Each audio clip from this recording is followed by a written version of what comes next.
up, y'all? It's your girl Morph coming to you with another video. Now, wait a minute. I'm gonna have to introduce y'all to my Shirley Bell. This is what happened when I don't get a time. This is what happened when I don't get the time to do my hair or keep it the way that I want to keep it. Because I don't know what this is right here going on, looking a little predatorish. But I guess it may be because I was working earlier, had the little headset, something on, but it ain't been raining, y'all. So this is, when it look like this, that is my Shirley Bell Lee. And it's been a long day. Been a long week. Long weeks. I got crap on my shirt from running and eating, and it's like vinaigrette oil. But I don't care, because we about to get into this. As long as I know that I'm clean under here, that I took my bath, take another one tonight, neither here nor there. That's how I get down when you got a lot going on, like I do often. So, without further ado, I'm going to get into this video that I've been trying to tell you guys about. We're going to talk about the pool of Bethesda and the man that got healed at the pool of Bethesda. So y'all remember the story where old boy was a lame man. In the Bible it calls him an invalid, where he was laying down by the pool and Jesus eventually comes to him. He was 38 years old, and I'm almost 38, man. That's a long time to be sitting by this pool. But he was 38 years old, been sitting at this pool for years, till Jesus come up to him on one Sabbath to heal the man. Asked him if he wanted to be healed in so many words. So we're going to jump into that, read the scripture, and I got things to talk about the situation. So it's in John chapter 5. We're just going to start at verse 1, read on down. After this, there was a feast of the Jews, and Jesus went up to Jerusalem. Now there is at Jerusalem by the sheep market a pool, which is called in the Hebrew tongue Bethesda, having 5 porches. In these lay a great multitude of impotent folk, of blind, halt, withered, waiting for the moving of the water. For an angel went down at a certain season into the pool and troubled the water. Whosoever then first, after the troubling of the water, stepped in, was made whole of whatsoever disease he had. And a certain man was there, which had an infirmity 38 years. When Jesus saw him lie, he knew that he had been now a long time in that case. He said, when Jesus saw him lie, and knew that he had been now a long time in that case, he said unto him, wilt thou be made whole? The impotent man answered him, Sir, I have no man, when the water is troubled, to put me into the pool. But while I am coming, another steppeth down before me. Jesus said unto him, Rise, take up thy bed and walk. And immediately the man was made whole, and took up his bed and walked. And on the same day was the Sabbath. The Jews therefore said unto him that was cured, It is the Sabbath day. It is not lawful for thee to carry thy bed. He answered them, He that made me whole, the same said unto me, Take up thy bed and walk. Then asked they him, What man is that which said unto thee, Take up thy bed and walk? And he said, and he that was healed wist not who it was. Basically, he didn't know who it was that healed him. For Jesus had conveyed himself away, a multitude being in that place.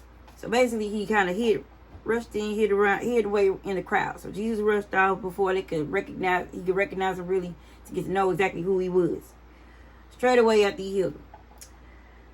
Afterwards, Jesus findeth him in the temple and said this is verse 14.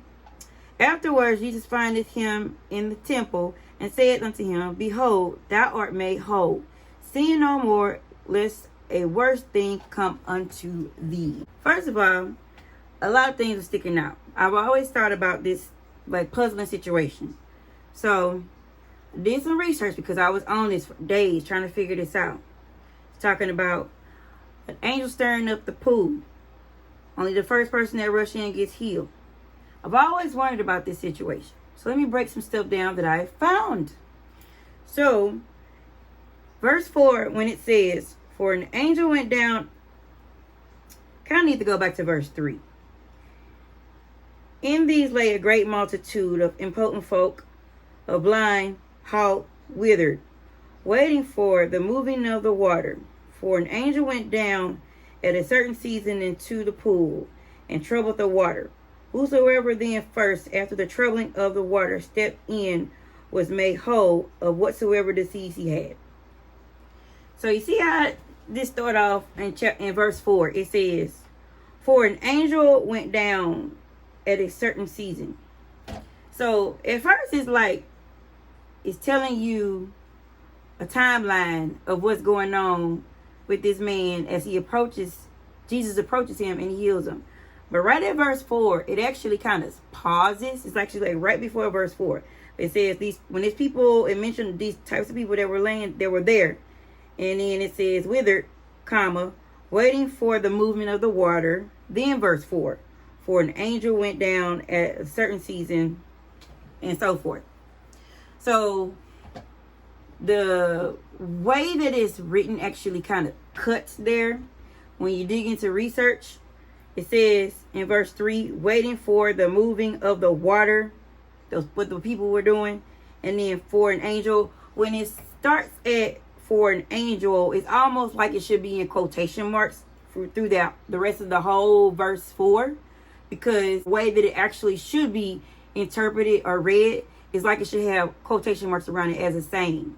Because that's basically what it is. Even though it doesn't spill it all out, you kind of have to dig into the history of where this comes from. So what had happened was, this was actually a superstitious saying, y'all. It's believed to be a superstitious saying that when this water is moving, it is an angel that is coming to stir up this water, and whoever steps into it first gets healed. It's believed to be a superstition. So that's why it's being worded this way. Almost like I'm saying, okay, describing my house. I have a red house, for example, or I have a blue house, for example. It's like a type of description of something, basically, is what this is. So it's saying that this is what the people believe about this particular pool with this whole scenario. So a few things about this pool of Bethesda. So let me back up a little bit more, because there's a few things. So that's the one thing. It was believed to be a superstition. This is actually not saying that there actually was an angel that was coming to stir the water. This is actually what these people, a lot of people there were believing at the time. I also believe that it was actually at a time, an area where they actually worship pagans. So that's a whole nother situation at this particular place. Another thing that the scriptures mention here is, and this kept standing out to me, in verse 2 it said, Hebrew tongue Bethesda is what they call this pool, Bethesda. And then after the word Bethesda in verse 2, it says having 5 porches. I kept trying to figure out, why does it say 5 porches? What is up with this 5 porches? Then you go and you can read other versions, like the Amplified or Message Bible. I've been in it a lot. But you'll see where it says 5 alcoves or porches or colonnades or something like that. But like all of those things are true. Hopefully I'll be able to try to stick some pictures in so y'all can see. Because basically if you picture like a rectangle like this with a cut in the middle, it's basically, let me see if I could make that with me. It basically was like a rectangle, almost like I'm showing you my fingers. I'm making almost like a figure 8. But like, imagine this being square. So it was like 1, 2, 3, 4, and 5 was in the middle. I got pictures of illustrations or videos